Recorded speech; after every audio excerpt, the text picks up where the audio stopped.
Ya, welcome YouTube. Ini kedua kalinya aku bilang bilang gitu. Aneh banget anjing. Ya di tempatku bahkan YouTube yang apa ya, yang username-nya nggak muncul di sini, aku sambut. SOP-nya begitu bang, serius. Ya, tadi aku ngeran soal apa ya? Soal soal karakter di buku ini. Terus cara ngebawainnya dengan anaknya kayak gimana?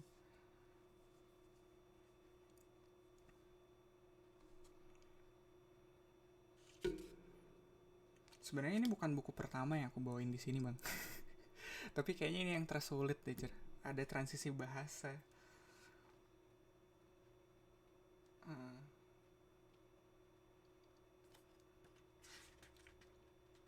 Tadi aku lagi bahas itu kayak aku biasanya kalau full gitu ya dari awal sampai akhir baca novel dari umur berapa bang?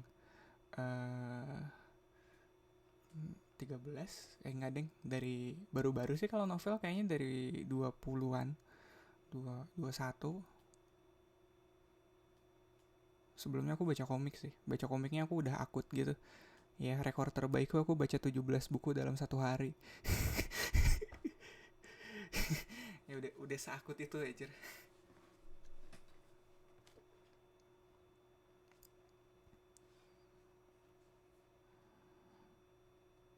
Really? Wajar.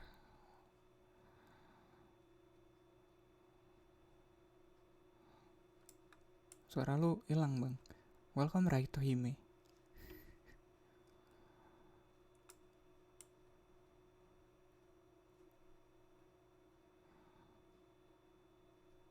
Oke. Okay.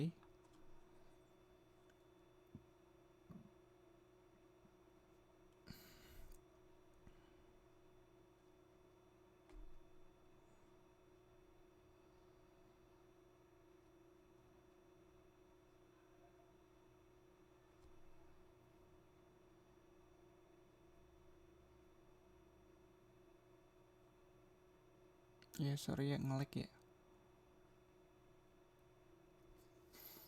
Nggak parah sih, tapi ya ngelek, tetap ngelek.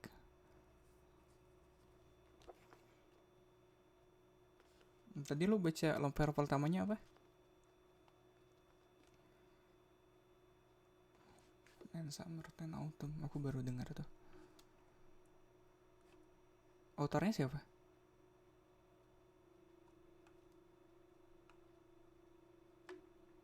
Tempat kelahiran.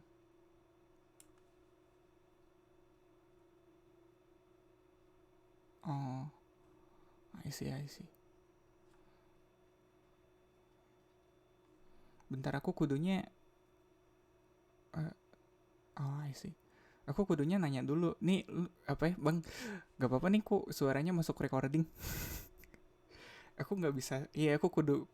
Ya, sorry ya, aku baru suaranya baru masuk recording. Sorry ya, aku baru suaranya baru Tadi masuk harusnya aku recording. nanya di awal. Tadi harusnya aku nanya di awal. Sorry, sorry, Santai sorry. bang, nggak apa-apa, nggak apa-apa. Sorry. Itu dari umur 10 tahun lu baca novel gitu? Itu dari umur 10 tahun lu baca novel gitu? Iya bang, Sempat baca Ghostbump gak? lingkungan. Sempat baca Ghostbump gak? Belum sih bang, Serius? Oh, Serius? belum. dulu tuh waktu SD Dulu di tuh komplek waktu SD rumahku ini tuh di ada komplek tempat rumahku penyewaan ini buku tuh gitu. ada tempat penyewaan buku gitu. Uh, Oh, iya jadi biasanya aku nyewa gitu. Biasanya aku nyewa gitu. Tapi aku nggak kalau di begitu terlalu tempatku nggak bang, oh tempat jauh, jauh Oh, tempat jauh. jauh. jauh. Mungkin perjalanan ke sana kayak ke tempat penyewaan buku 3 sampai 4 jam. Oh, anjir, Anjir. itu mah gue mudik anjir Soalnya 3-4 tempatku ini jam. pelosok bang. Gua mudik anjir 3-4 jam. Tempatku ini pelosok, pelosok Oh, banget dulu. I see, I see. I see. Sekarang udah apa ya, kayak banyak pariwisata mungkin. Hmm. Cari aja bang, kota wisata Batu, ntar keluar. Batu kayaknya aku tahu deh. Iya. Batu kayaknya aku tahu deh. Iya. Iya, di Jawa Timur. Hmm. Oh ini reality tuh berjasa banget untuk menghubungkan orang-orang di Nusantara ini. Iya. Anjir aku nggak tahu kalau di Batu ternyata ada orang yang hidup. Anjir nggak gitu nggak gitu. Maksudnya pelosok banget kan. Maksudnya aku cuma lihat dari apa ya dari liputan di TV doang biasanya. Tempat kayak Batu, tempat kayak ya kayak di Kalimantan Aku juga begitu. itu Hah? di itu bang, Di mana? di Cisadak. Cisadak nggak tahu. Enggak. Simpang Ambarawa. Ambarawa tuh stasiun kan ya? Iya. Kok aku itu kalau salah aku bodoh banget anjir kedengerannya. Iya. Yang dulu lahir di situ itu almarhum abang. Almarhumah kok abang? Iya, almarhum abangku bang. Oh. Oke. Ini bang baca nih novelnya dulu. Judulnya apa? Apa yang abang baca lah? Oh, Bang, yang itu. apa? Ya udah, nggak apa-apa ya. Audionya aku matiin ya, biar nggak masuk record. Yoi. Yuk. Oke. Ya gitu, sorry ya. Kadang apa ya? Kalau aku harus ngebiasain diri buat itu, buat kalau ada yang naik, aku tanya dulu, suara lu nggak apa-apa masuk record, baru sudah stop audionya aku nyalain kayak gitu. Prosedurnya begitu Dal, tolong diingat ya. Itu masa harus kutulis.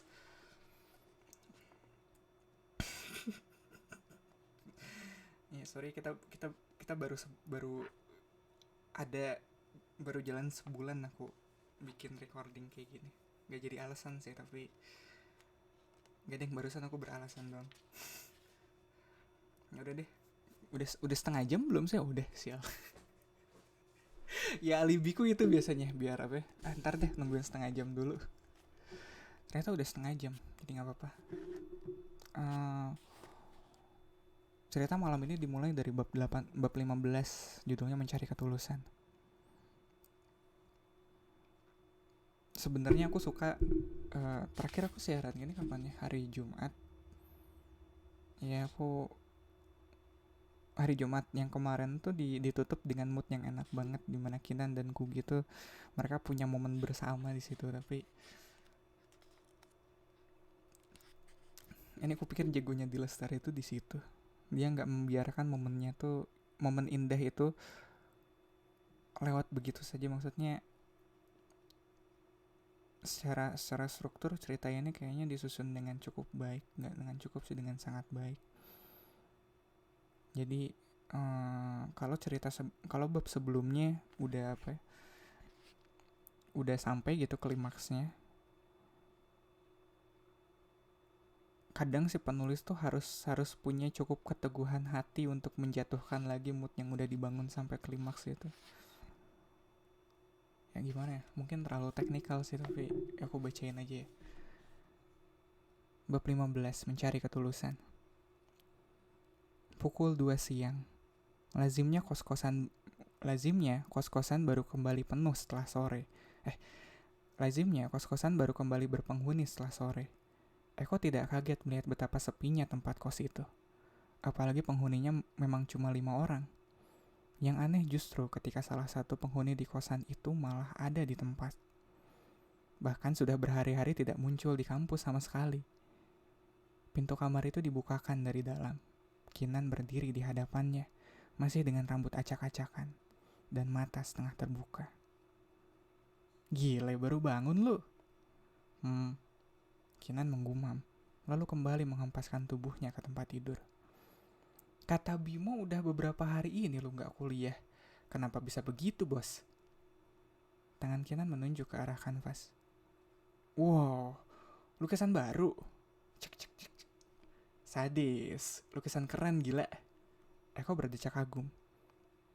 Yang itu belum selesai. Wah, lukisan belum selesai yang keren gila.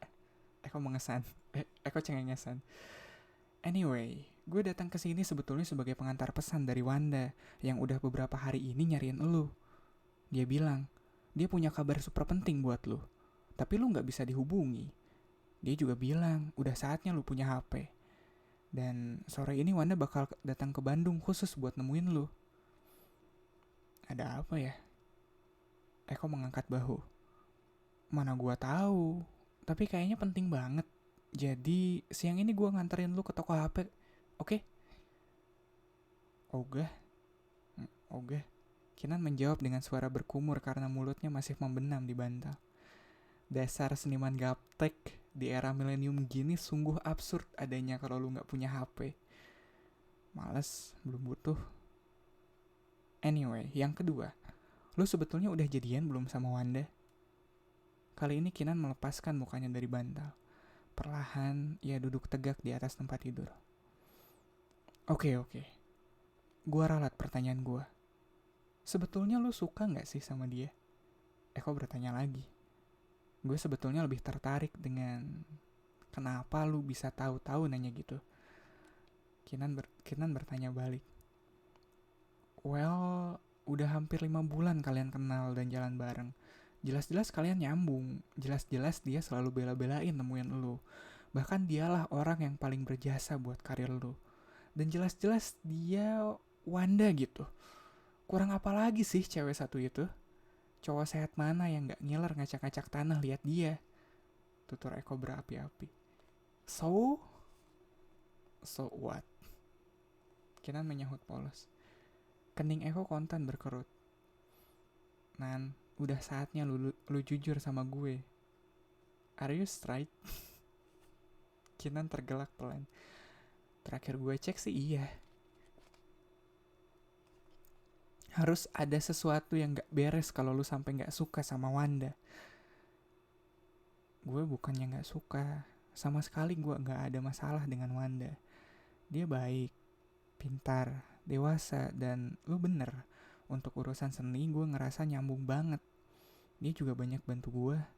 Gue sadar itu. Urusan cantik gak usah diperdebatkan. Orang buta juga mungkin tahu kalau dia cantik. Tapi untuk jadian, Kinan menghela nafas. Gak tahu ya, ada sesuatu tentang dia yang gue belum yakin. Eko menatapnya tak percaya. Man, kalau ternyata lu bukan gay, lu adalah cowok hetero yang sangat gak tahu diri. Nan, udah berapa malam minggu dia datang ke Bandung ngapelin lu?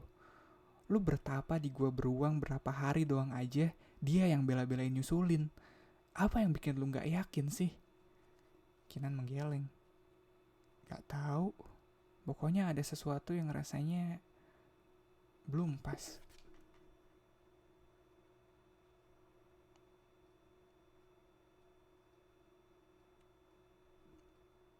Wait, sorry, error ya. Welcome Ali Sugar, welcome Sky. Thank you juga gift-nya Dedi sama Linet.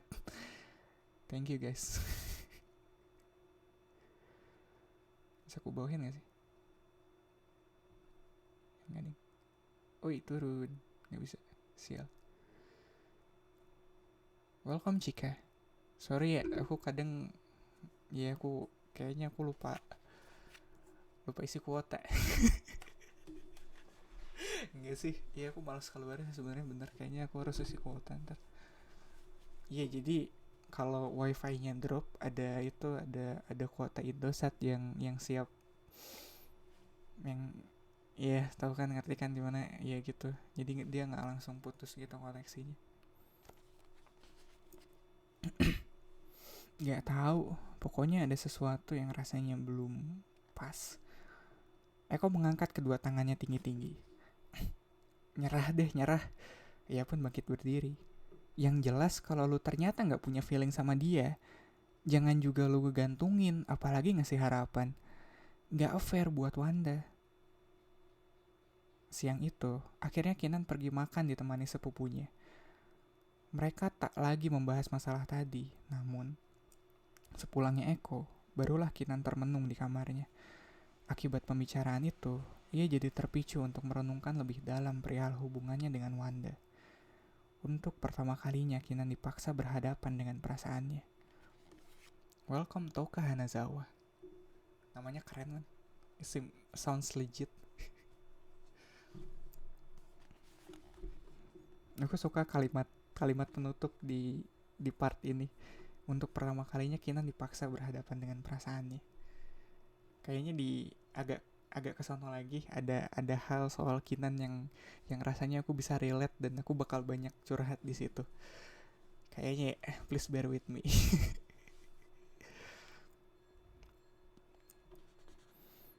Malam itu, Wanda memberanikan diri untuk pergi ke tempat Kinan sendirian tanpa dipandu Eko dan Noni.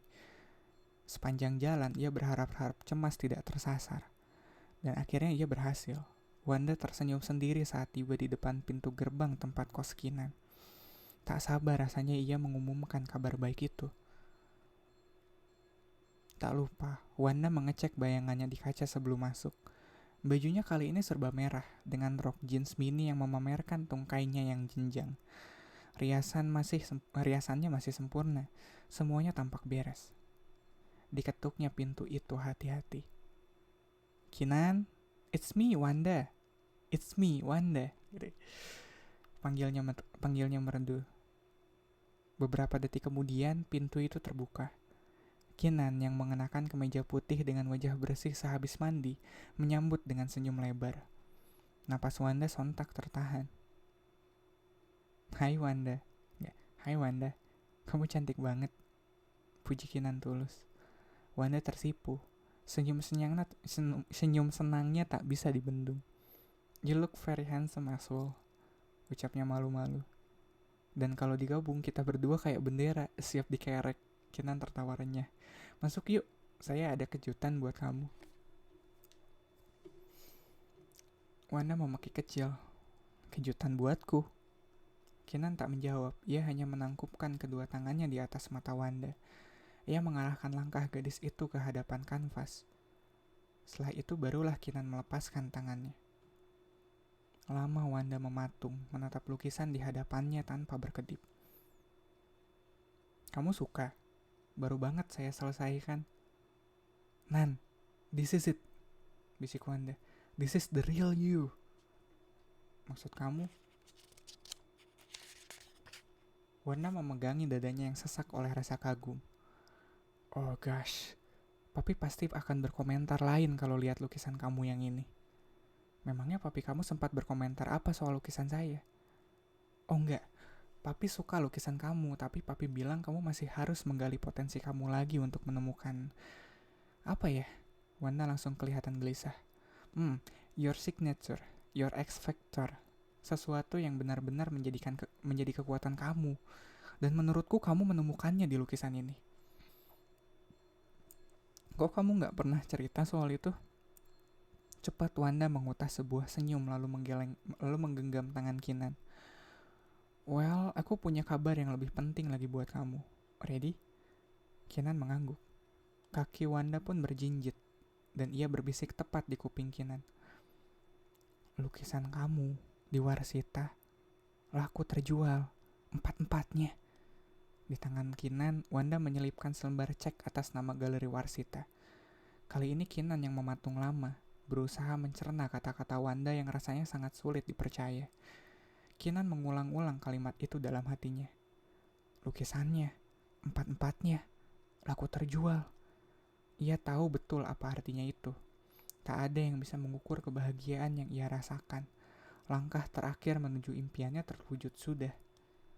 Perlahan, Kinan melepaskan jemarinya yang digenggam Wanda. Sebagai ganti, ia mendekap Wanda sepenuh hati. Makasih untuk kesempatan yang kamu kasih, desisnya. Saya gak bisa bilang apa-apa lagi. Wanda merapatkan tubuhnya, tenggelam lebih dalam ke dalam pelukan Kinan. Ini sudah lebih dari cukup, bisiknya lembut. Well, kamu fix. Thank you Daddy, sudah di give. Give-nya banyak banget hari ini.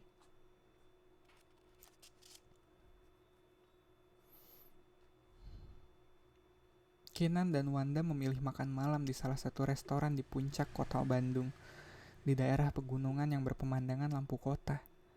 Meski duduk di bagian dalam restoran, angin dingin tetap terasa menusuk saat semilirnya menyentuh kulit. Kamu kedinginan? Tanya Kinan khawatir. Sedari tadi dilihatnya Wanda mengusap-usap lututnya yang terbuka. Lumayan, Wanda mengangguk. Aku boleh pindah duduk di dekat kamu ya? Aku boleh pindah duduk di dekat kamu ya? Sebelum diiyakan, Wanda sudah duluan beranjak ke sebelah Kinan. Di bangku panjang itu, Wanda leluasa menumpangkan setengah tubuhnya dan tanpa ragu lengannya langsung melingkar memeluk pinggang Kinan. Saat itu juga Kinan langsung merasa tubuhnya berubah kaku. Risih dengan posisi Wanda yang tahu-tahu menempel seperti anak kanguru. Maksud saya, kalau memang kamu kedinginan, kamu bisa pakai jaket saya, ujar Kinan kikuk. Never mind, begini lebih hangat, sahut Wanda seraya mempererat pelukannya. Kinan kehilangan argumen, namun poros tubuhnya tetap tegang pertanda tak nyaman. Wanda mulai merasakan sinyal itu, pelukannya pun melonggar. Are you okay? Kamu risih ya kalau pacaran di depan umum? Seketika Kinan melepaskan lengan-lengan Wanda yang membeli tubuhnya. Wanda, sorry banget, saya nggak mau kamu salah paham. Tapi rasanya kita belum pernah sepakat untuk pacaran, ucapnya hati-hati. Air muka Wanda langsung berubah, tubuhnya beringsut menjauh. Well, nggak semua pacaran harus dimulai dengan proses nyatain kan. Aku pikir selama ini kita berdua memang... Kalimat Wanda mulai tersendat, matanya berkaca-kaca. Have I been embarrassing myself? Jadi, kamu gak suka sama aku? Bukan gitu, sergah Kinan cepat. Gimana mungkin saya gak suka sama kamu? Kamu baik, kamu perhatian, kamu banyak banget bantuin saya. Tapi memangnya kita harus langsung pacaran? Bibir Wanda sontak mengatuk. Rahangnya tampak mengeras. Nan, aku udah kerja keras untuk kamu dan lukisan kamu. Semua ucapan kamu barusan bikin hati aku sakit. Mendengar itu, serta-merta Kinan merangsak mendekat. Wanda sampai terlonjak kaget, tak siap mengantisipasi. Ditatapnya mata Wanda dalam-dalam sambil bertanya, selama ini kamu bantu saya karena lukisan saya atau karena saya? Wanda menelan ludah, gugup. Namun ia berusaha keras mengendalikan kegentarannya. Kinan, I'm a professional, desisnya. Lukisan kamu sangat bagus, prospek kamu luar biasa, bahkan lebih dari yang kamu sadari. Tapi itu semua gak ada hubungannya dengan perasaan aku. Tatapan Kinan yang menghujam sama sekali tidak berkurang intensitasnya. Terus, perasaan kamu sendiri gimana? Tanyanya, tenang dan tajam. Wanda pun memberanikan diri menantang sorot mata Kinan. Sudah tak bisa mundur pikirnya. I'm in love with you. Ia akhirnya berkata, jelas dan tegas. Sesuatu terasa bergetar dalam hati Kinan. Tatapan matanya melunak. Lama sudah Kinan berusaha menyelami dua bola mata yang selalu dilapisi lensa kontak berwarna-warni itu. Mencari sesuatu yang selama ini belum ia temukan. Ketulusan. Sekalipun masih samar, Kinan merasa ada sesuatu yang barusan muncul dalam diri Wanda. Sesuatu yang belum pernah ia temui sebelumnya. Barangkali itulah ketulusan yang dicarinya. Terus perasaan kamu sendiri gimana? Wanda mengulang pertanyaan persis sama yang diajukan Kinan tadi. Bedanya, ia mengutarakannya dengan lebih tenang dan percaya diri. Giliran Kinan yang menelan ludah. Karena dia ngekat adegannya tuh di situ banget aja. Cahaya lilin yang kekuningan menerpa wajah Gugi. Kombinasi antara langit malam, remang kafe tenda itu dan cahaya lilin membuat ia tampak sangat cantik di mata Ojos yang tak lepas mengamati sejak tadi.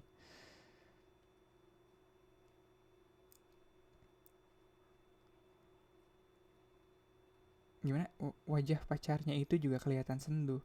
Sorot matanya melayang jauh entah kemana. Mikirin apa sih? Kugi sedikit tersentak, namun senyumnya berangsur terbit melihat tampang Ojos yang cemberut. Kenapa? Aku sering ngelamun ya? Maaf ya Jos, akhir-akhir ini aku memang lagi agak tulalit. Kamu ada masalah? Enggak, Kugi menggeleng.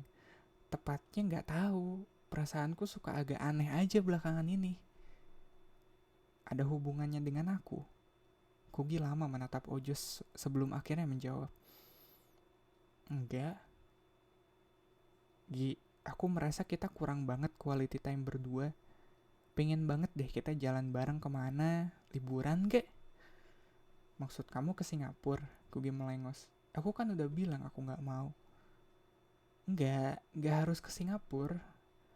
Kalau ke Bali aja gimana? Berdua. Kita bisa pergi rame-rame. Anak-anak di Jakarta pada pengen cabut kok. Yang jelas di sana kita berdua bisa benar-benar relax, have fun. Aku nggak punya uang, potong Kugi. Tabunganku sih ada, tapi bukan buat liburan. Aku mau nabung beli laptop. Tiba-tiba Ojos meletakkan sesuatu di atas meja. Mata Kugi memicing, 2 lembar tiket pesawat.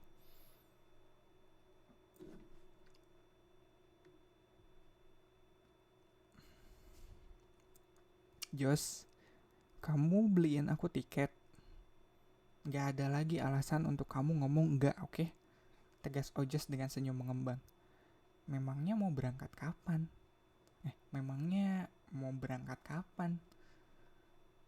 Kita berangkat awal bulan depan, cabut hari Jumat, pulang Minggu.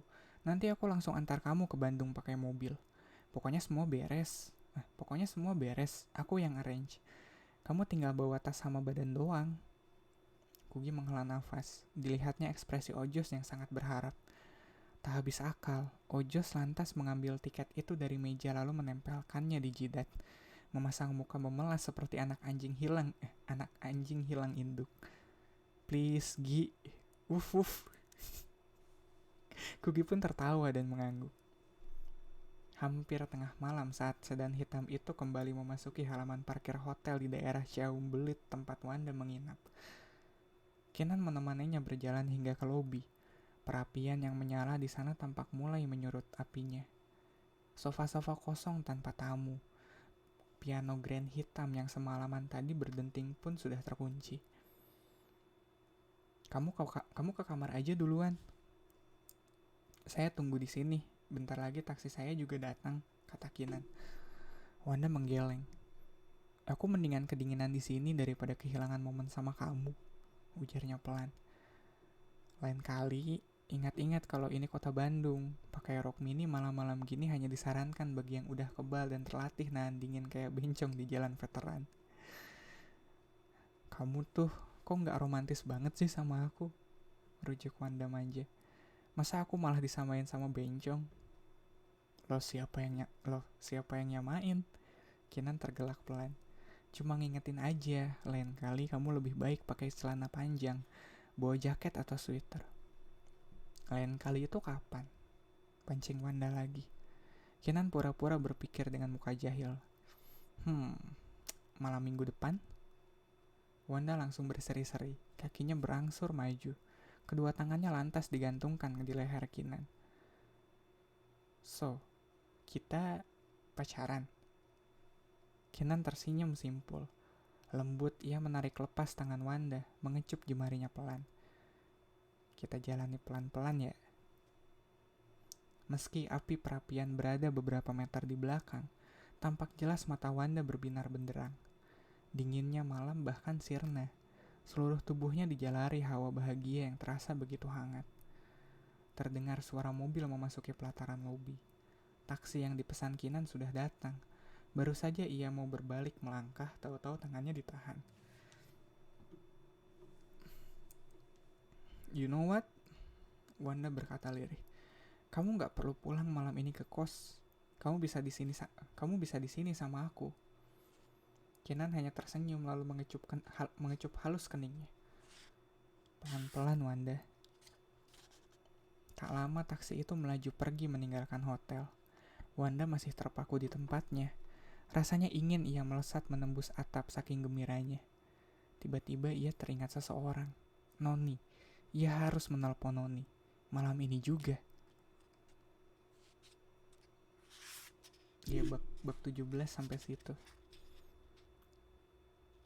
Aku suka cara dia nyeritain paralel perkembangan hubungannya si Kinan sama Wanda sama si Kugi sama Ojes di sini.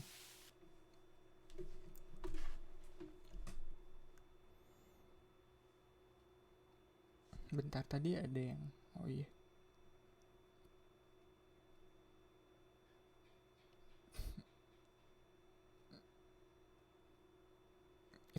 itu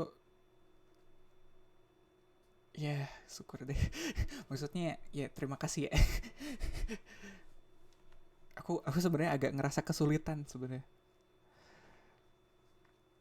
Iya.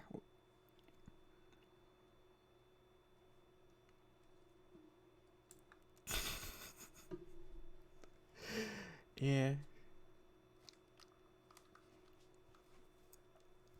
Aku terusin ya di bab 16.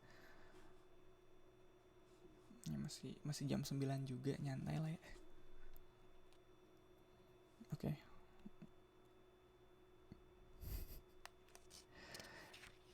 Bab 16. Salah berharap. Kugi merogoh kantongnya dan mengambil anak kunci kecil itu, membuka sendiri gembok pagar tempat kosnya. Ia sudah mengantisipasi kepulangannya yang larut malam dan sudah mengajukan dirinya sebagai juru kunci malam ini. Deretan kamar di koridor itu sudah gelap. Tirai-tirai sudah tertutup. Namun dilihatnya lampu kamar Noni masih menyala. Bahkan terdengar suara bernada tinggi khas Noni yang sedang mengobrol dengan terpekik-pekik. Baru saja tangannya mau mendarat di handle pintu kamarnya, pintu Noni terbuka. Mata sahabatnya itu membelalak seperti baru makan rujak cabe. Gi, tebak apa yang baru saja terjadi? Tadi, barusan, malam ini, aduh gak boleh berisik ya. Gak kuat nih. Lu kebelet pipis? Tanya Kugi melihat Noni yang sampai membungkuk-bungkuk seperti menahan sesuatu. Bukan, gila. Gue baru ditelepon sama Wanda. Aduh, seneng banget gue. Noni terkikik sendiri. Tadi Wanda sama Kinan kencan berdua gitu. Terus gak tahu gimana, pokoknya Wanda akhirnya nembak si Kinan. Monyong ya. Dasar cowok-cowok sekarang bikin susah aja. Kok bukan si Kinan yang nembak duluan coba? Emang dia makhluk aneh sih kayak lu. Gak bisa ditebak maunya apa. Terus Noni mengambil nafas, mengatur antara tawa dan kata-kata yang berbalapan di mulutnya. Sementara itu mulut Kugi seperti memahit. Jantungnya terasa berdebar lebih kencang menunggu kelanjutan cerita Noni. Terus habis ditembak gitu, Kinan ngomong gini ke Wanda. Gak mungkin saya gak suka sama kamu. Ya iyalah, lucu banget deh si Kinan. Geli gue dengernya. Terus mereka pulang ke hotelnya Wanda. Oh my god, gila, ini romantis banget. Noni menempelkan kedua tangannya di pipi. Di dekat perapian, Gi. Gak ada siapa-siapa lagi, cuma mereka berdua. Duh, Eko payah nih. Gak pernah ngajak gue ke tempat kayak gitu. Yang ada pemadam kelaparan mulu. Terus Non, desak Kugi mulai tak sabar. Mereka jadian, kata Noni berseri-seri. Tada, proyek berhasil. Canggih banget gue jadi mak comblang. Ia lalu menari-nari kecil. Kugi merasa sebagian dari dirinya menguap, hampa. Terus tanyanya lagi. Gi, lu kok gak kasih selamat atau apa gitu ke gua? Noni bertanya heran melihat reaksi Kugi yang dingin. Congrats mak comblang milenium. Terus apalagi ceritanya? Lu bayangin aja sendiri, di tempat yang segitu romantis, pakai perapian segala, cuma berdua, lagi jatuh cinta. Ngapain lagi gua tanya-tanya? Ujar Noni sewot. Lu kok gak antusias sih? Ini kan proyek kita bersama. Kugi menggeleng kecil. Seingat gue itu proyek lu dan Eko. Tapi apapun yang terjadi gue ikut seneng. Tuturnya ringkas. Gue masuk duluan ya. Cepet banget. Night. Tanpa menunggu reaksi lebih panjang lagi dari Noni, Kugi langsung melangkah masuk ke kamarnya, menutup pintu. Bahkan untuk menyalakan lampu saja Kugi tak punya daya. Dalam gelap ia berdiri mematung. Terlintas jelas di kepalanya sore hari di galeri Warsita saat Kinan dan ia sama-sama memandangi Wanda dari kejauhan. Dan terdengar jelas di kupingnya waktu itu apa yang diucapkan Kinan. Kugi menggeleng. Barangkali waktu itu ia salah menangkap atau ia salah berharap. Melintas jelas di kepalanya siang hari di bawah pohon beringin dekat ladang cabai saat Kinan berkata bahwa ia kehilangan dirinya. Kugi takkan lupa cara Kinan menatapnya. Kugi pun menggeleng. Barangkali waktu itu ia salah melihat atau lagi-lagi salah berharap. Dan terlintaslah petang di pintu gerbang saat ia mendapatkan dirinya dipeluk. Degup jantung yang terasa berdenyut bersama. Kugi pun menggeleng. Barangkali waktu itu ia salah. Selama ini ia salah. Terakhir ingatannya berlabuh pada bisikan Kinan yang ia simpan, yang ia kenang hampir setiap malam. 3 kata yang selalu menjadi penyejuk bagi hatinya. Bulan, perjalanan, kita. Kugi menggeleng lagi. Bulan yang sama ada di angkasa malam ini. Namun rasanya lain sekali. Membayangkannya saja terasa begitu pedih di mata Kugi. Kugi mengusap matanya yang basah. Sekali, 2 kali, dan beberapa kali pun ia mengusap. Air mata itu tak kunjung berhenti mengalir. Welcome Yanto. Welcome juga Sahrus. Ya, malam ini aku kembali pada rutinitas. Aku benci sih bilang kata rutinitas, tapi begitulah adanya. Yang malam ini aku bacain lagi perahu kertasnya di Lestari.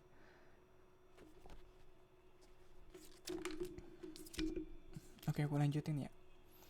Jakarta, Juli tahun 2000. Layar ponselnya yang berwarna tiba-tiba menyala. Wajah Wanda sekonyong-konyong cerah bagai matahari siang bolong. Sigap ditutupnya pintu kamarnya yang tadi setengah membuka. Ia ingin menikmati telepon itu tanpa diganggu. Hai sayang, kamu lagi ngapain? I miss you already. Aku lagi bengong di kamar. Kamu kesini dong. Wanda tertawa ringan. Just kidding sweetie. Kamu harus rajin melukis di Bandung. Karena bentar lagi aku mau atur supaya kamu bisa pameran. Di ujung sana Kinan pun tertawa. Justru karena itu saya telepon kamu sekarang. Tawa Wanda pudar. Jadi kamu telepon aku untuk urusan bisnis doang? Kinan kontan nyengir. Jangan sensitif gitu dong. Katanya profesional. Ya udah, mau ngomongin apa? Tanya Wanda ketus. Saya kepikir apa yang pernah kamu bilang, bahwa di lukisan saya yang terbaru ada karakter yang berbeda dengan lukisan saya yang lain. Saya juga ngerasa gitu. Saya cuma mau minta pendapat kamu aja. Kalau saya bikin lukisan serial dengan tema yang sama, gimana? Ide bagus, komentar Wanda pendek. Sejak tahu lukisan saya laku, perspektif saya benar-benar berubah. Saya merasa makin yakin untuk mengambil jalan ini. Duduk Wanda menegak. Jalan apa maksud kamu? Saya cuma mau melukis. Mungkin sudah saatnya saya mempertimbangkan untuk benar-benar mandiri. Selesai semester ini saya akan coba bicara sama papa untuk gak usah meneruskan kuliah. Kamu tahu apa artinya itu kanan? Ujar Wanda dengan penekanan. Kamu akan menggantungkan diri sepenuhnya ke penjualan lukisan kamu. Kamu gak bisa main-main.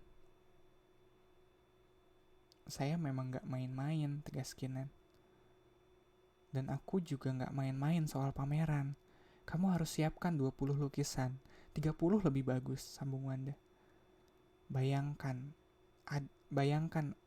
akan pameran membuat darah Kinan terpompa adrenalin. Semangatnya memuncak. Oke, siap, jawabnya mantap. Aku kasih waktu kamu 6 bulan. Demi kamu, aku mau panjangin cuti kuliahku 1 semester. Demi kamu, aku mau panjangin cuti kuliahku 1 semester lagi. Terdengar napas panjang Kinan mengembus. Wanda, kamu udah banyak banget bantuin saya. Kadang-kadang saya ngerasa gak enak. Nan, this is how I am. Potong Wanda. Kalau aku sayang dan yakin sama seseorang, aku gak akan tanggung-tanggung. Kamu gak perlu merasa gak enak. Aku gak minta apa-apa. Just love me, okay? Just love me, okay? Terdengar sunyi di ujung sana. Nan, panggil Wanda. Kamu mau ngomong sesuatu atau speechless? Sorry, saya beneran gak tahu mau ngomong apa, jawab Kinan akhirnya. Gak apa-apa, lama-lama aku biasa kok. Mungkin kamu ekspresifnya hanya di depan di dekat. Shit. Ya, welcome Calvin. Ya, thank you juga Daddy Boy. Maaf bang, izin keluar mau pulang. Boleh mampir, makasih. Oh iya, makasih boleh mampir gitu kali ya. Iya, jalan neraka ya. Enggak, apa sih Fit? Tiba-tiba kok jalan neraka aja. Wait, iya koneksinya ngedrop di saat di timing yang tepat lagi aja.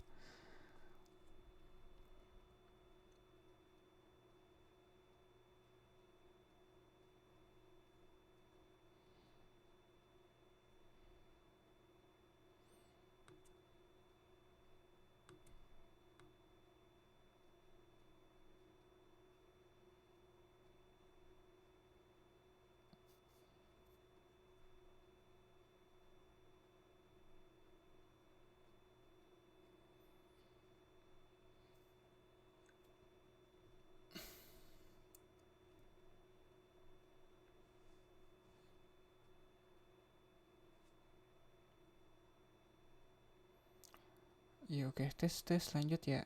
Sorry, bagian terakhir ini aku rada belepotan. Aku ulangin dari atas kali ya. Nan, this is who I am. This is how I am. How I am gitu. Kalau aku sayang dan yakin sama seseorang, aku gak akan tanggung-tanggung. Kamu gak perlu merasa gak enak. Aku gak minta apa-apa. Just love me, okay? Terdengar sunyi di ujung sana. Nan, panggil Wanda. Kamu mau ngomong sesuatu atau speechless? Sorry, saya beneran gak tahu mau ngomong apa, jawab Kinan akhirnya. Gak apa-apa, lama-lama aku biasa kok. Mungkin kamu ekspresifnya hanya di depan kanvas, tapi nggak di depan aku, Wanda berkata, separuh menyindir. Sunyi lagi di ujung sana. Wanda melengos. Ya udah, kayaknya aku malah bikin kamu nggak nyaman. Kita ngomongin yang lain aja kalau gitu. Tanpa menunggu terlalu lama, pembicaraan mereka lancar lagi seperti aliran sungai. Dan walau akhirnya percakapan telepon itu ditutup dengan manis, Wanda sedikit gondok. Ia mulai terganggu dengan sikap Kinan yang seolah jengah setiap kali percakapan mereka mulai menyinggung soal perasaan. Seolah-olah kata cinta dan sayang ada dalam daftar tabu Kinan. Dari pertama kali mereka dekat hingga resmi jadian pun, mereka belum pernah satu kali pun Kinan mengungkapkan perasaannya secara terbuka. Ponsel Wanda berdering lagi. Ya Firna, what's up? Sorry, gue emang lagi bete. What? Duh, kalau bikin gue tambah bete, lo bikin gue tambah bete deh. Sorry banget ya, saut Firna. Gue bener-bener gak ada tempat buat nyimpan lukisan itu. Sebetulnya Pasha juga sama. Dia gak enak aja sama lo. Jadi kita berdua sama-sama gak bisa nampung, say. Wanda berdecak kesal. Cuma nitip gitu aja, masa gak bisa sih? Lo taruh di kamar tidur lo kek, gantung di kamar mandi kek. Lo pikir itu poster ukuran A3? Lagian dinding rumah gue itu dikuasai nyokap gue. Dia gak demen lukisan modern. Tahu sendiri seleranya kayak apa. Lukisan kuda lah, ikan koi, nenek kakek gue. Firna membela diri. Di tempat lo masa gak ada space? Rumah lo kan segede-gede apaan tuh? Rumah lo kan segede-gede apaan tau? Bukan gitu masalahnya. Wanda cepat-cepat menelan kembali kata-katanya. Perihal ini cukup dia sendiri yang tahu. Ya udah, it's okay. Besok gue suruh orang untuk ambil lagi deh. sekalian lukisan yang ada di Pasya. Selepas telepon dari Firna usai, Wanda berkeliling rumahnya sendiri, mencari tempat persembunyian yang aman dan pencariannya pun berakhir di kamarnya sendiri, kolong tempat tidur.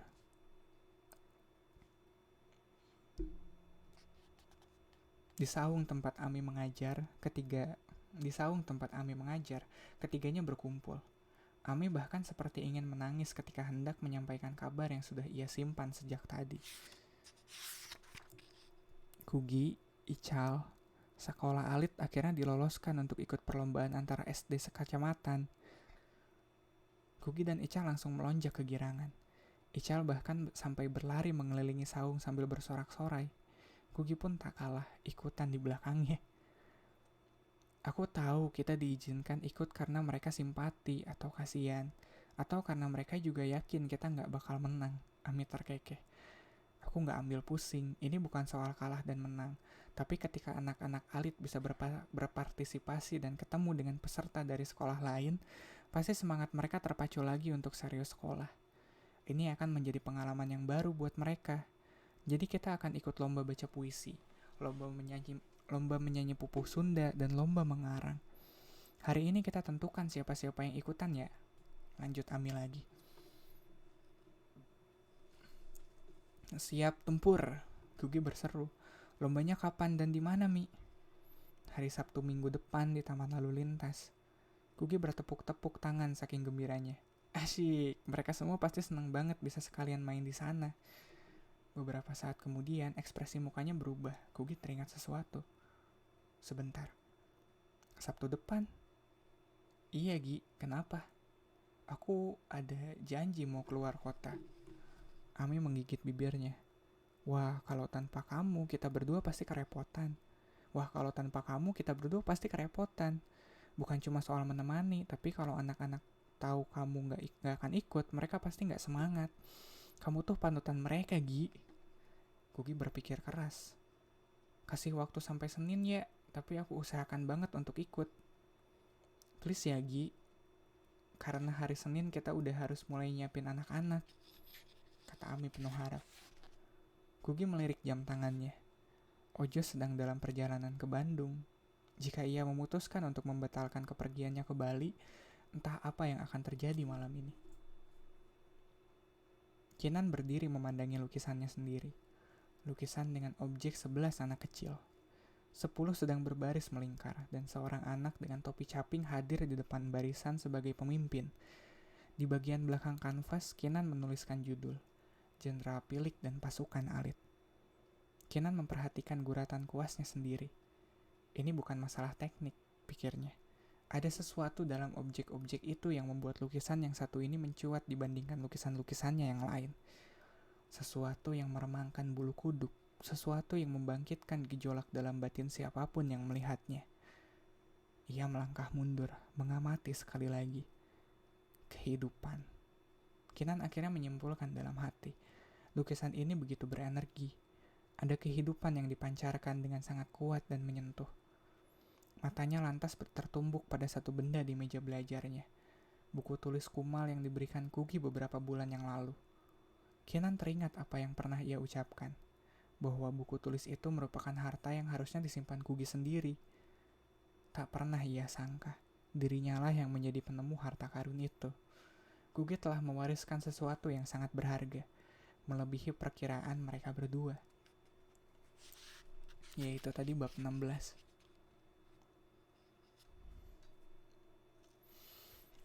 Aku lanjutin ke bab 17 ya. Gak enak men flow-nya kalau tiba-tiba di-cut gitu aja. Sebenarnya aku pengen ngeran sih ke bagian yang tadi. Itu tadi bagian yang aku maksud tadi ada di situ. Ntar aja kali ya di ending. Yaudah, bab 17, 3 kata saja. Film komedi yang ditonton mereka barusan bahkan tak sanggup membuat tawanya lepas seperti biasa. Sepanjang malam, dari mulai saat perjalanan, makan malam, sampai bubaran bioskop, Kugi berada dalam status siaga. Terus meraba-raba momen yang kira-kira tepat untuk menjadi celahnya bicara pada Ojos. Mbak Kugi, tiba-tiba terdengar seseorang memanggil. Kugi menoleh. Mas Itok, agen pengantar tiket langganannya Eko, melambaikan tangan dengan tawa lebar. Kugi pun balas melambai.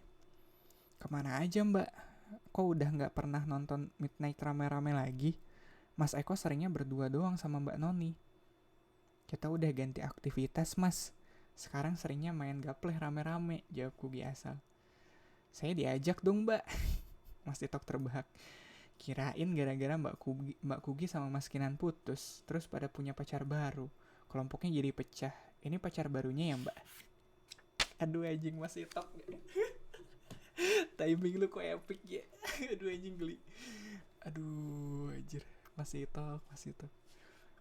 Ojas dan Kugi serentak membeku kaku mendengar omongan Mas Itok yang tanpa ada yang aling-aling itu. Bukan mas, ini edisi lama. Duluan ya. Kugi buru-buru menyudahi, lalu menggandeng tangan Ojas pergi dari situ. Sepanjang perjalanan, Ojas memasang muka cemberut, bungkam 1000 bahasa. Saat mobilnya sampai di depan tempat kos Kugi, barulah Ojas bersuara. Ada sesuatu yang belum pernah kamu bilang ke aku, dan aku perlu tahu. Tanyanya. Tentang apa? Balas Kugi pelan. Perasaannya mulai tidak enak. Gi, Mas Itok itu mungkin orang paling sok tahu sedunia. Tapi aku yakin dia punya alasan sampai bisa bilang begitu. Memangnya ada apa antara kamu dan Kinan? Kugi diam sejenak. Gak ada apa-apa, jawabnya pendek. Ojas menggeleng. Gue mungkin orang paling cemburuan di dunia, tapi radar gue gak pernah salah. Udah deh, jujur aja. Lo suka sama dia kan? Dia juga suka sama lo. Hati Kugi terasa menciut. Kalau Ojas sudah mulai memakai gue lo padanya, berarti anak itu marah betulan. Jos, Kinan udah punya pacar, aku juga udah punya pacar. Kami berdua cuma sahabatan, gak lebih gak kurang. Suka ya suka aja, gak ada urusan punya pacar atau enggak. Tandas Ojas lagi. Aku gak bisa ikut ke Bali. Tiba-tiba Kugi menceplos. Ia bahkan kaget sendiri begitu kata-kata itu terlontar begitu saja dari mulutnya. What? Ojas tersentak. Sekolah Alit ikut perlombaan antar SD hari Sabtu depan. Gak mungkin kalau aku sampai gak ikut. Aku tahu kamu udah beli tiket dan udah siapin semuanya. Tapi aku benar-benar gak bisa. Kita liburannya kapan-kapan aja ya. Gue kok gak yakin yang namanya kapan-kapan itu bakal ada. Potong Ojas dengan nada tinggi. Kugi terdiam, banyak hal berkecamuk di benaknya. Tapi lidahnya seperti keluh. Tidak tahu harus bereaksi apa. Terdengar Ojas menghela napas berat. Gue capek jadi nomor kesekian dalam hidup lo. Sejak lo di Bandung, gue ngerasa makin terpinggir. Lo kayak punya dunia sendiri. Kayaknya cuma gue yang usaha buat ngertiin lo, Gi. Cuma gue yang usaha buat kita berdua. Mata Kugi mulai terasa panas. Dadanya mulai terasa sesak. Dari pertama kita jadian, gue selalu berusaha ngejar dunia lo. Tapi lo bukan cuma lari, lo tuh terbang. Dan lo suka lupa, gue masih di bumi. Kaki gue masih di tanah. Gimana kita bisa terus jalan kalau tempat kita berpijak aja beda? Tutur Ojas getir. Air mata Kugi mulai merembesi pipi. Satu demi satu. Namun mulutnya masih belum bisa berkata-kata. Lo suka sama Kinan, Gi? Lo jatuh cinta sama dia? Linangan air mata di pipi Kugi makin deras. Perlahan ia menggeleng. Apapun perasaanku sama Kinan, aku sayang banget sama kamu. Ini memang bukan cuma soal Kinan, tapi prioritas buat gue di hidup lo. Sekarang kita bikin semuanya sederhana aja, Gi. Berangkat hari Jumat depan sama gue, atau lo tetap di Bandung? Pilih yang mana? Ojas bertanya lugas. Namun nada itu terdengar perih. Suara itu bergetar. Tapi aku benar-benar gak bisa berangkat. Sabtunya kan aku harus... Apa kita gak bisa pergi hari lain? Sederhana kan, Gi? Lagi-lagi gue yang harus berkorban. Gumam Ojas pahit. Kuki terdiam lagi, hanya terdengar isakan pelan. Pergi dengan gue hari Jumat, atau semuanya selesai sampai di sini. Ojas menandaskan ulang.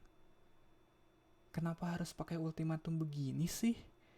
Kenapa nggak bisa diundur aja? Ini bukan pilihan, Jos. Ini namanya memojokkan. Seru Kugi putus asa. Ojas menatap pacarnya dalam-dalam, lalu berkata pelan. Karena kalau lo emang sayang sama gue, sekarang juga lo bisa tahu jawabannya.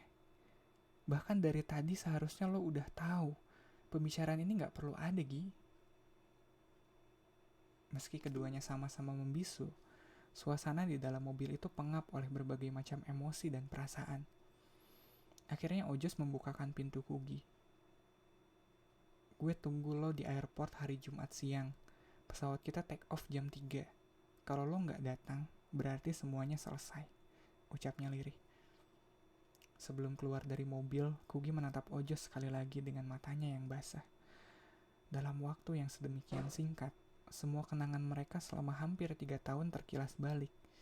Kugi pun berlari masuk, menerobos kamarnya. Sesak di dadanya tak tertahankan lagi, dan Kugi menangis sepuasnya. Ia sudah tahu apa yang akan ia putuskan, dan ia menangis untuk perpisahan yang belum terjadi, namun akan terjadi. Ya, thank you. Minum, ya Dal, minum Dal. Thank you buat refreshing waternya Only Sugar.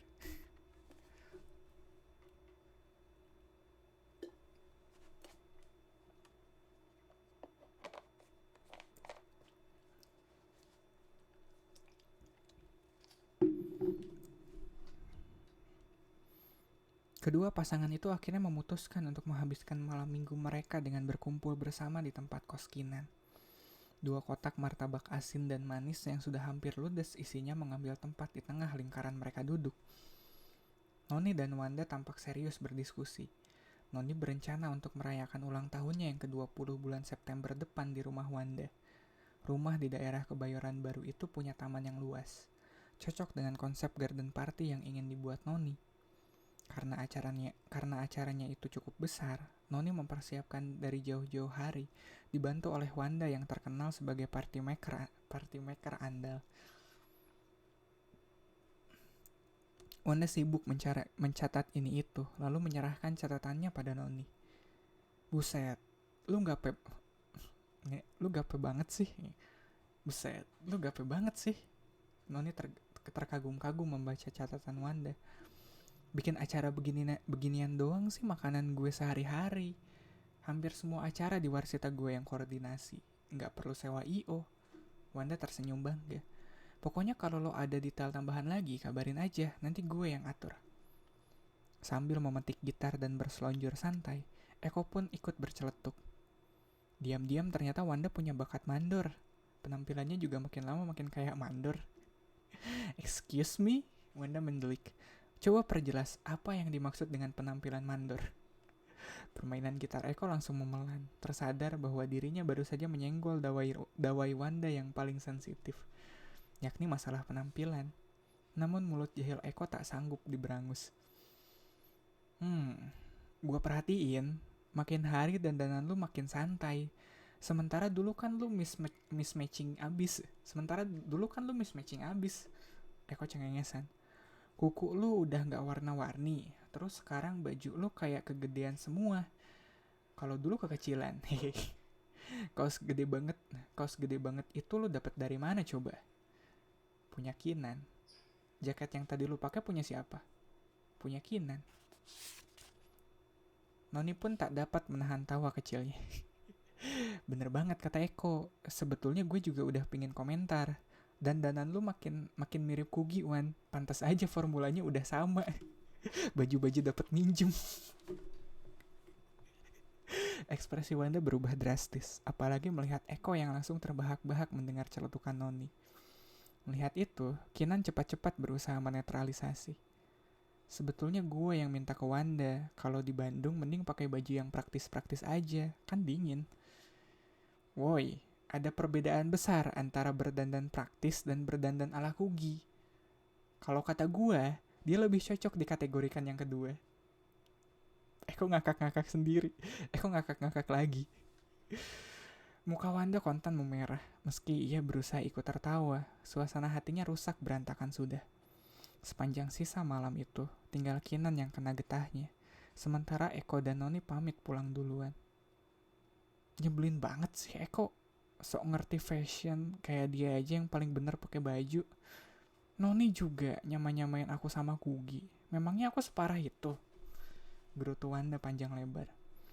Kinan tak berkomentar dan membiarkan Wanda melampiaskan kekesalannya. Ia memilih membuka buku sketsa lalu asik mencoret-coret. Menjadi pendengar sekaligus tempat sampah yang baik. Namun Wanda seperti tak mau berhenti. Aku cuma sekali-sekali doang pakai baju kamu, itu juga kalau memang kepepet.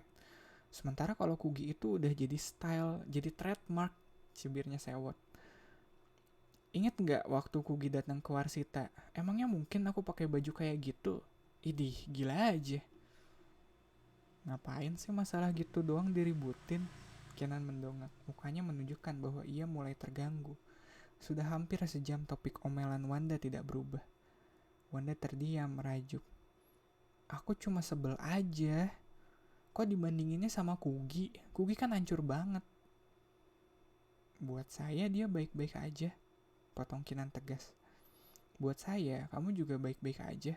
Mau mismatching, mau enggak, saya nggak ambil pusing. Tapi Kugi kan... Sebenarnya kamu ada apa sih sama Kugi? Kinan bertanya agak keras. Kamu ada apa sama Kugi? Wanda malah bertanya balik. Kinan mengerutkan kening. Aku udah lihat judul lukisan kamu yang baru, Alit. Itu nama sekolah tempat Kugi ngajar kan? Kamu terinspirasi gara-gara dia. Kamu terinspirasi gara-gara dia. Hebat banget itu anak sampai dibikinkan lukisan segala. Ujar Wanda sinis. Kinan menghela nafas, dongkol. Iya, memang saya buat lukisan itu dari cerita yang Kugi buat tentang anak-anak di sekolahnya. Terus?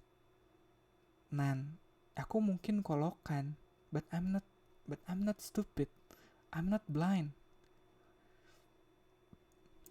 Aku lihat gimana cara kamu ngelihat dia. Baju-baju yang kamu suruh aku pakai dan sekarang lukisan itu. You have feelings for her, don't you? Don't you? Don't you? You have feelings for her, don't you? Wanda bertanya tajam. Kali ini Kinan terdiam. Don't you? Cicar Wanda lagi.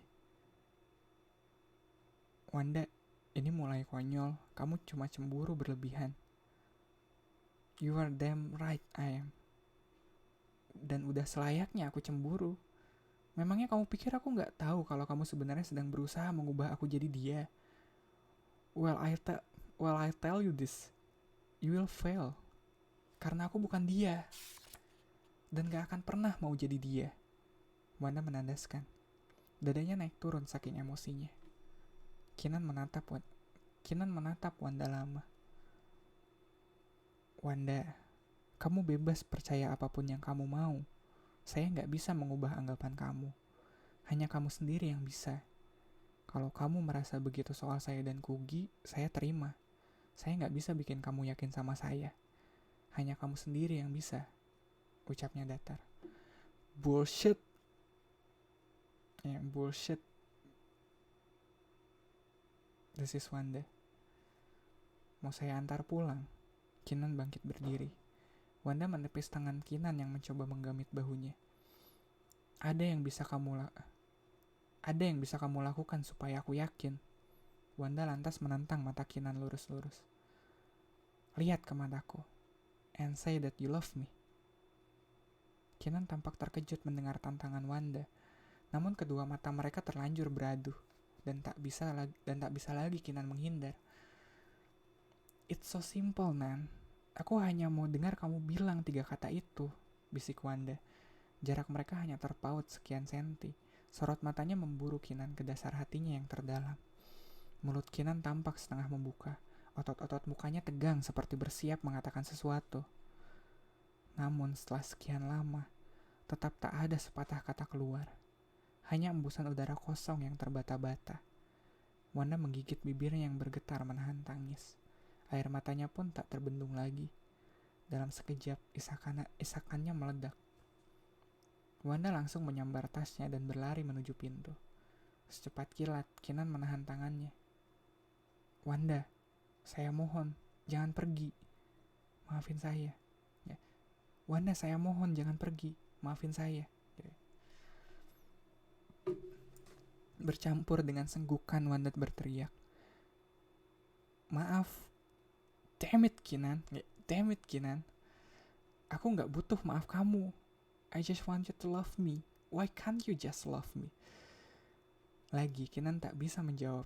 Ia hanya menarik Wanda ke arahnya, berusaha memeluk Wanda yang meronta, menghiraukan kepalan-kepalan tinju lemah yang dilancarkan Wanda dengan frustasi, hingga akhirnya Wanda menyerah, menangis jadi-jadinya di dalam pelukan Kinan. Baru kali itu Kinan merasa sedemikian pilu. Rasa bersalah yang sangat kuat terasa memenuhi seluruh rongga tubuhnya sampai ke tulang. Dan ia merasa sesak luar biasa. Dan yang membuat hatinya lebih pedih lagi, meski desakan itu begitu kuat, tetap Kinan tak bisa memaksakan mulutnya mengatakan apa-apa. Hanya lengannya yang semakin erat mendekap, jemarinya tak henti membelai rambut Wanda, berusaha menenangkan isakannya yang terus menjadi. Kinan terus berharap dalam hati. Semoga itu cukup. Ya itu tadi bab 17. Welcome Rara. Iya aku terusin lagi nih perahu kertasnya. So far aku masih bisa nikmatin ya selama nggak ada 4 karakter bersamaan ngobrol di satu tempat yang sama terus mereka ganti-gantian gitu ngomongnya aja itu udah ya kalau udah sampai situ aku sulit aja.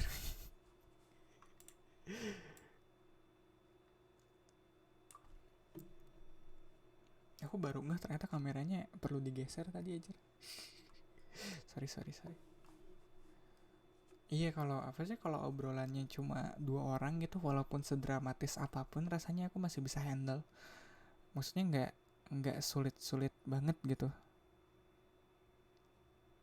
Kecuali kayak apa ya? So far sih kesulitan tuh kok kalau ada 4 orang kayak Noni, Eko sama Kinan sama Wanda nongkrong bareng gitu. Taktukan berempatnya itu kadang-kadang masih itu sih. Tapi jujur aja ya, karena hal itu udah sering terjadi dan aku udah hafal karakter Eko kayak gimana, Noni kayak gimana, nggak sesulit itu ternyata. Iya, jadi sebenarnya kuncinya tuh bukan di banyaknya orang yang dalam satu obrolan itu, tapi apakah aku sekenal apa aku dengan karakter yang aku bawain di situ. Iya kayak tadi banget kan ada Noni Eko, Wanda sama Kinan dalam satu scene yang sama terus mereka kayak iya ada banternya di situ. Aku bisa bawain itu tuh nggak terlalu masalah sih. Iya benar. Iya mungkin kayak gitu kayak di Sutasoma juga kerasanya gitu. Aku nggak kenal karakternya gimana terus karakter yang gak aku kenalnya tuh ada banyak dalam satu tempat dan aku harus mengsuarakan mereka aja itu sulit. Iya. Ya aku lanjutin deh ya.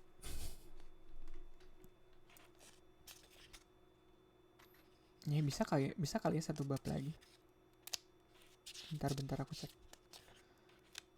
Agak panjang deng, tapi kayaknya bisa. Ya udah. Bab 18, Kepergian dan Kehilangan. Bandung, Agustus tahun 2000. Terdengar langkah kaki berlari di koridor. Semakin lama semakin cepat. Semakin lama semakin dekat. Dan ternyata langkah itu berhenti di depan pintu kamarnya. Menyusul ketukan bertubi-tubi di pintu. Masuk, kata Kugi. Matanya tak lepas dari layar komputer. Gi, Noni menerobos masuk, mukanya panik. Lu putus sama Ojos? Gi, lu putus sama Ojos? Tembaknya tanpa basa-basi. Kugi menatap Noni tanpa bersuara, lalu mengangguk kecil. Ya ampun, kenapa? Kok bisa? Gue baru teleponan sama Ojos. Dia sedih banget. Kok lu gak langsung bilang sama gue? Sebetulnya kalian ada apa sih? Lu kenapa? Pertanyaan Noni berentet seperti peluru senapan otomatis. Kugi benar-benar tak tahu harus menjawab apa. Ia hanya mengangkat bahu. Memang udah saatnya kali, Non, sautnya pendek. Kok jawaban lu gitu sih, Gi? Kok lu gak terbuka sama gua? Gua kan sayang banget sama kalian berdua. Gua ikut sedih tahu, kata Noni kecewa.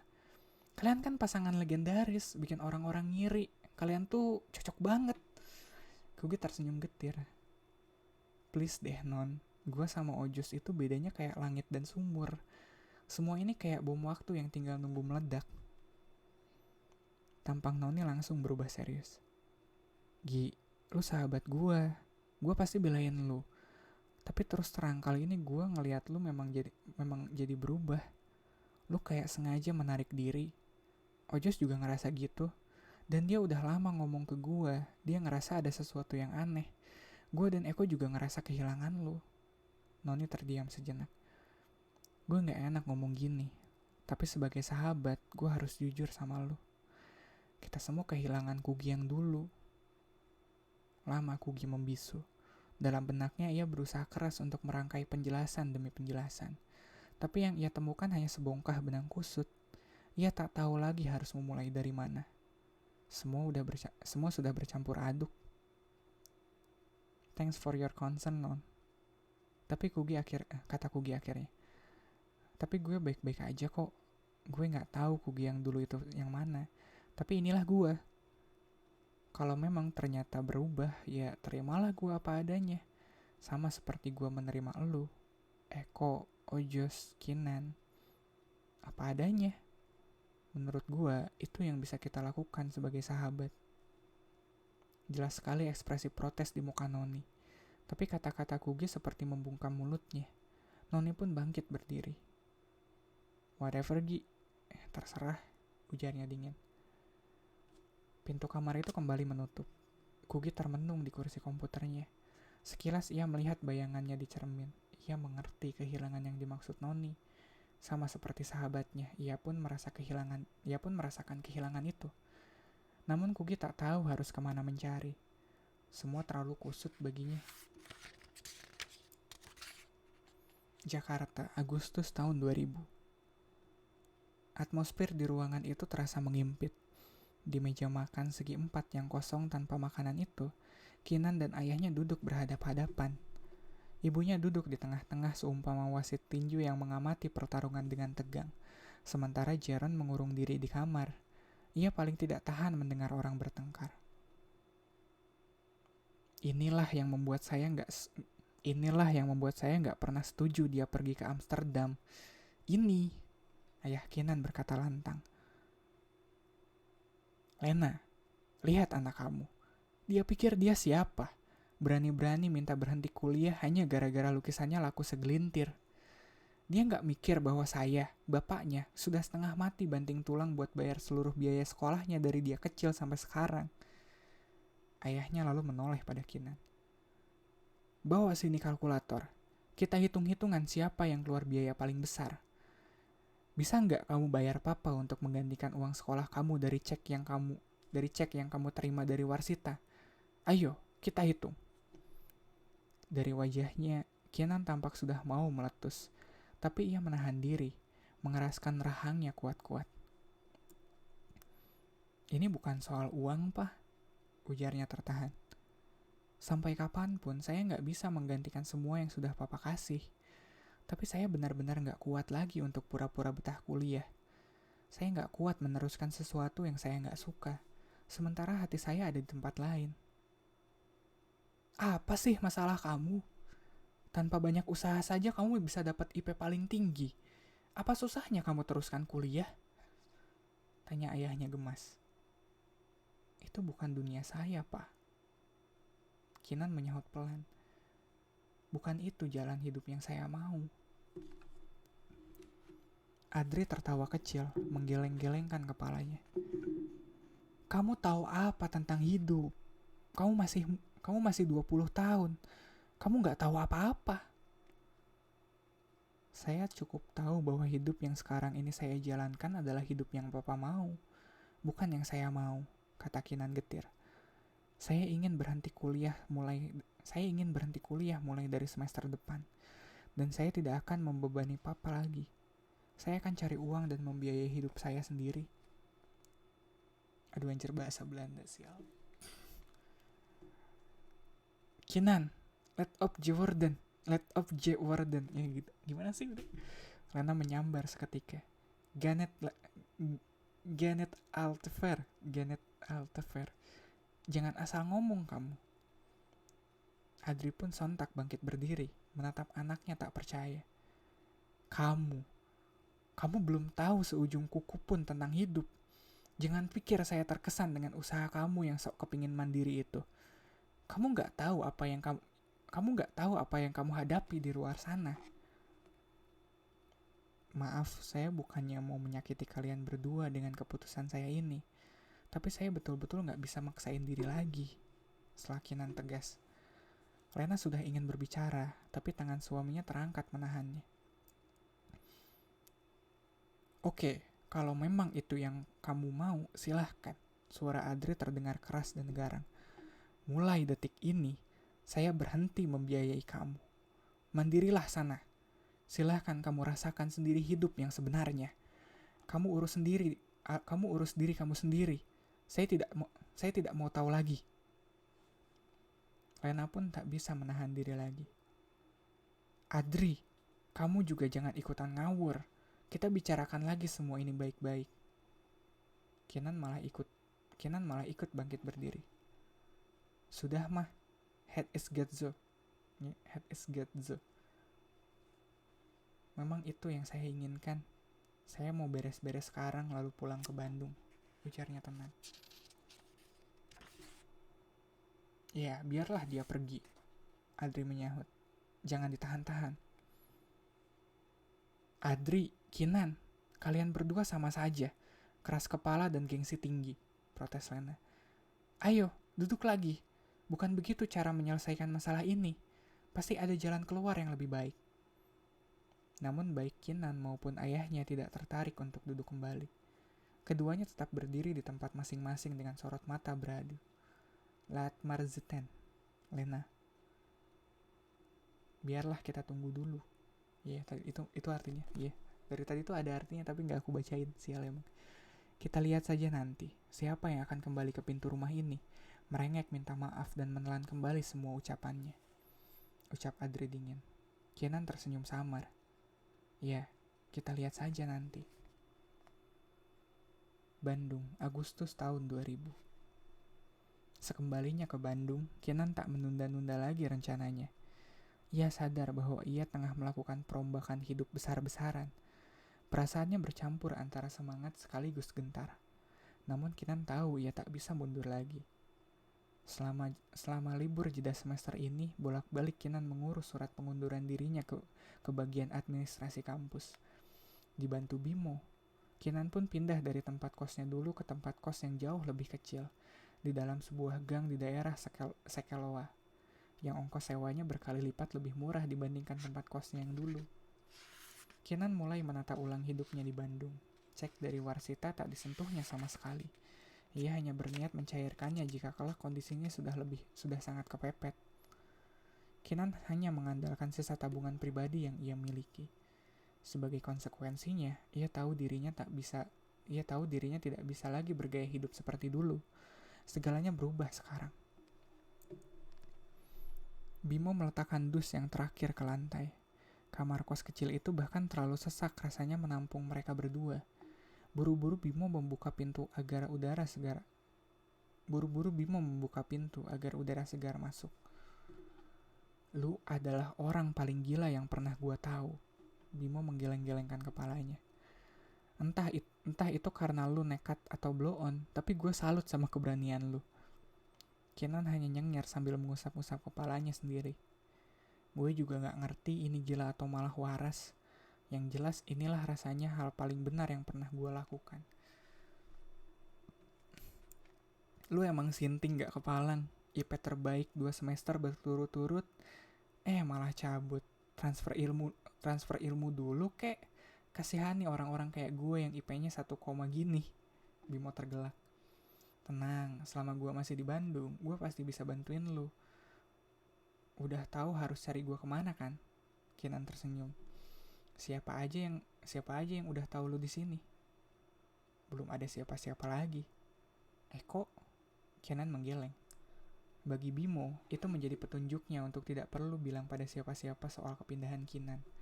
Banyak pertanyaan yang muncul di kepalanya, tapi Bimo merasa lebih baik menunda hingga saat yang tepat. Angkatan kita akan kehilangan silumannya. Bimo menghela nafas seraya menepuk bahu Kinan. Siapa tahu setelah gak jadi mahasiswa, gue malah jadi macan kampus. Gue mohon janganan, bentar lagi ada cewek-cewek angkatan baru, dan gue ogah bersaing sama lu, monyong. Sepeninggal Bimo, Kinan termenung di kamar barunya yang terletak sendirian di loteng. Juntayan tali jemuran yang saling silang di depan jendelanya akan menjadi pemandangan rutin setiap hari.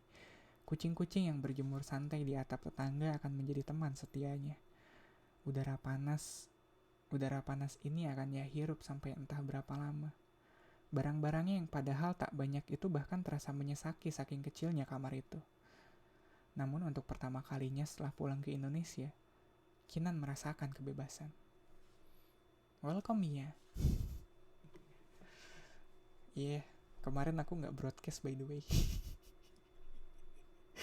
Nggak tahu. Akhir tahun. Tadinya aku pengen libur sih, tapi tadinya pengen aku terusin ya sampai awal tahun depan gitu aku nggak broadcast. Paling ntar mulai broadcast tanggal 31 aja deh. Spesial malam tahun baru. Tadinya mau gitu. Tapi ternyata kangen juga loh nggak broadcast 3 hari kayak gitu. Dari Sabtu Minggu. Udahlah, broadcast lagi ntar Jumat aja deh, bikin spesial malam tahun baru. Tapi enggak. Tapi bohong.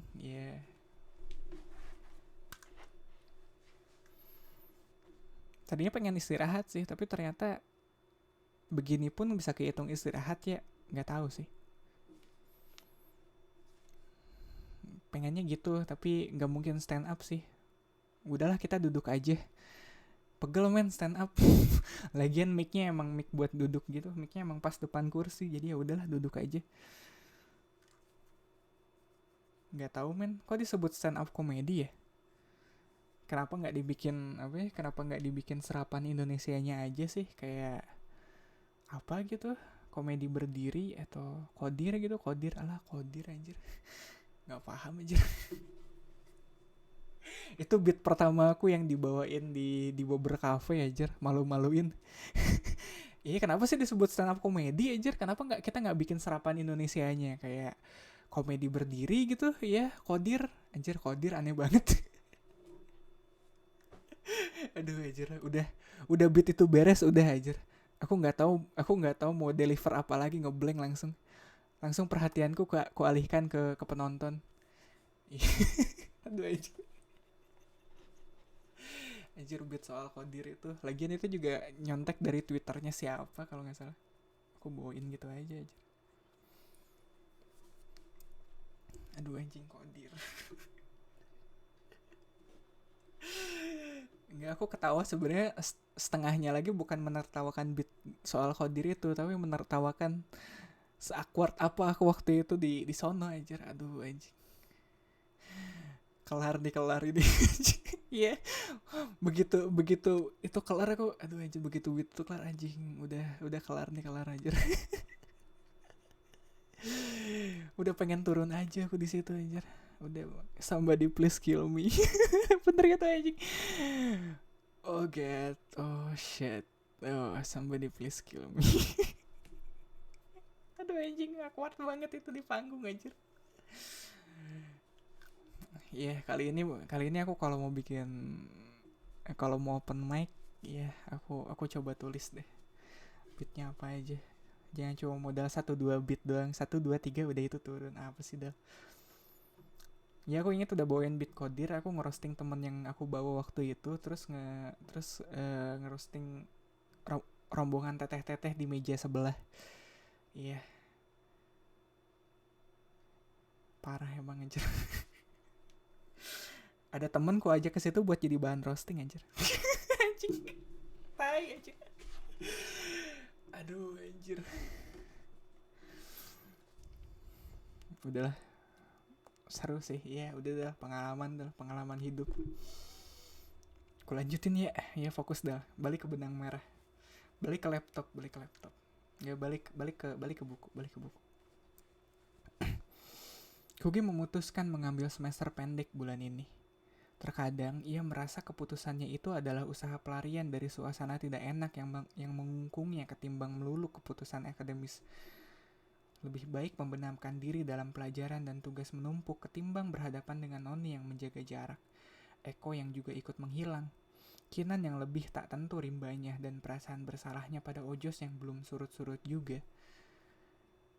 Sepulang dari kampus dan mengajar di alit siang itu, Kugi benar-benar penat dan ingin langsung cepat mendarat di kasur. Namun langkahnya yang gegap gempita berangsur menjadi pelan dan berjingkat ketika ia melihat si Fuad terparkir di halaman tempat kosnya. Sehati-hati mungkin, Kugi menyelinap masuk menuju kamarnya.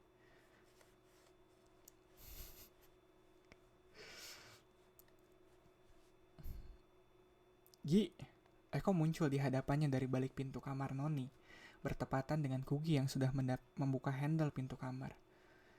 Manusia satu ini lama ngilang, sambung Eko lagi. Mau tak mau Kugi melayani dulu basa-basi itu. Lu kali yang ngilang, gue kan di sini terus, katanya sambil nyengir lebar. Masa? Kok tiap kali gue kesini lu juga nggak pernah ada? Tiap gue ajak pergi lu nggak pernah mau. Kata anak-anak, lu ambil SP ya?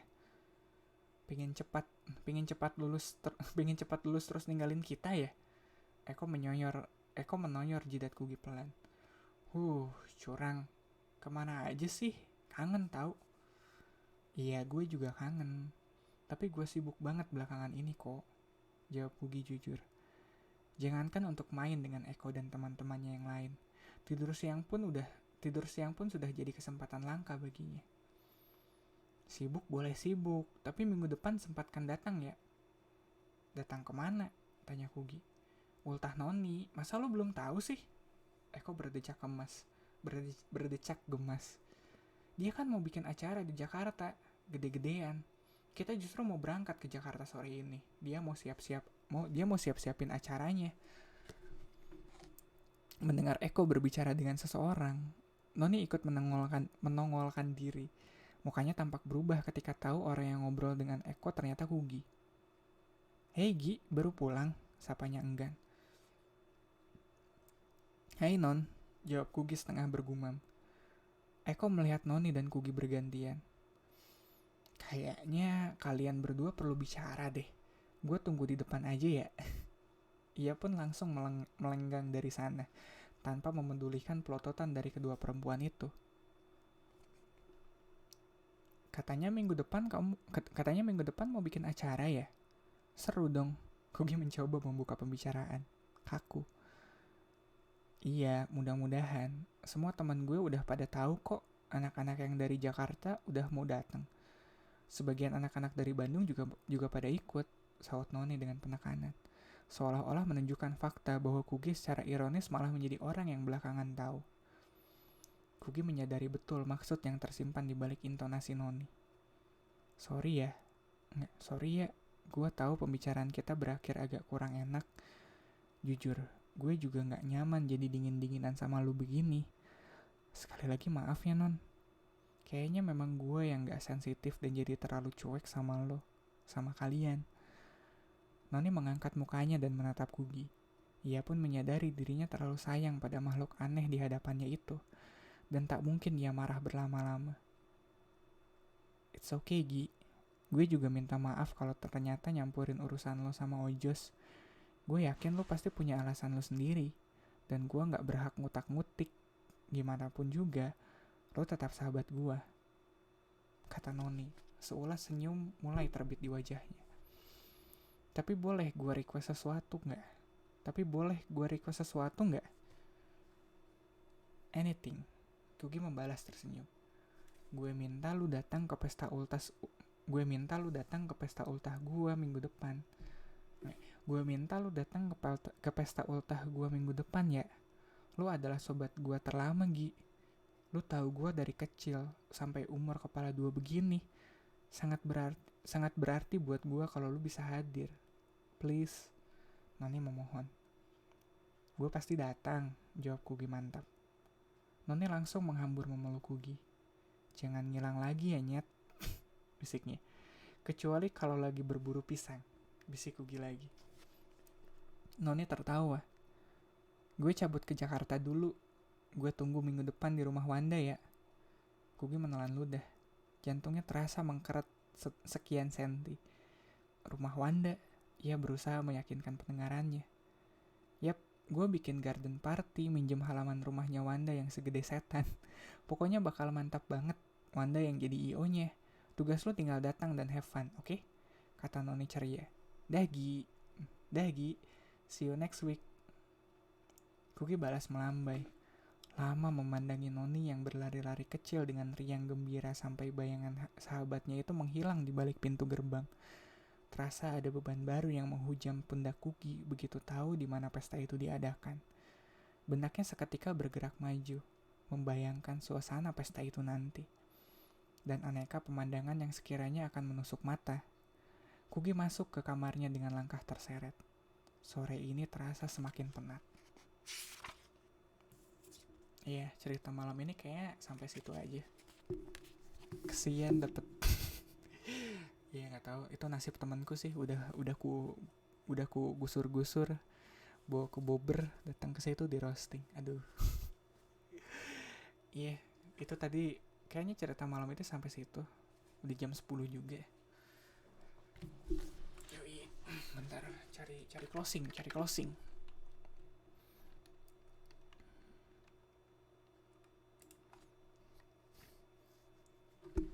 Tadi aku mau ngeran soal apa ya? Kok lupa? Ya udahlah.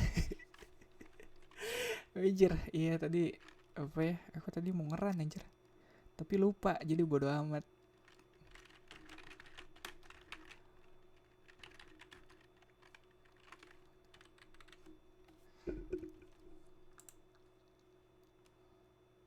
Udahlah. Ntar lagi aja ngerannya.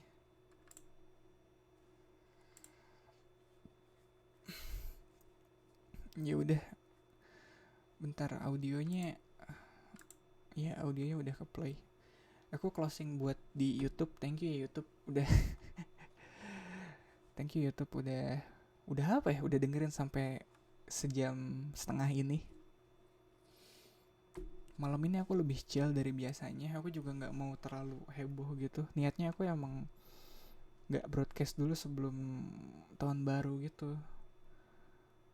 Iya kayak sebenarnya komisianku tuh udah kelar gitu, kayak kerjaanku udah kelar buat tahun ini.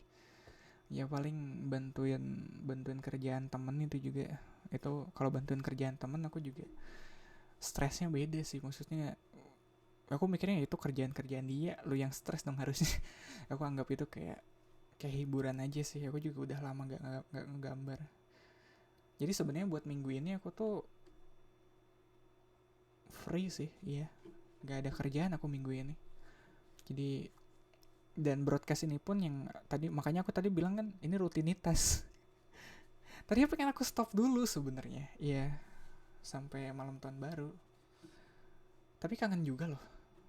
Iya 3 hari nggak broadcast kayaknya. Broadcast ya. Aku juga kangen baca buku ini. Ada beberapa adegan yang oh ini seru nih, iya. Ya adegan yang tadi aku pengen ngeran soal itu tapi nggak jadi lebih tepatnya. Ya udahlah. Thank you ya YouTube sudah mendengarkan sejauh ini. Rekamannya aku tutup. Iya, kita ketemu lagi di video selanjutnya.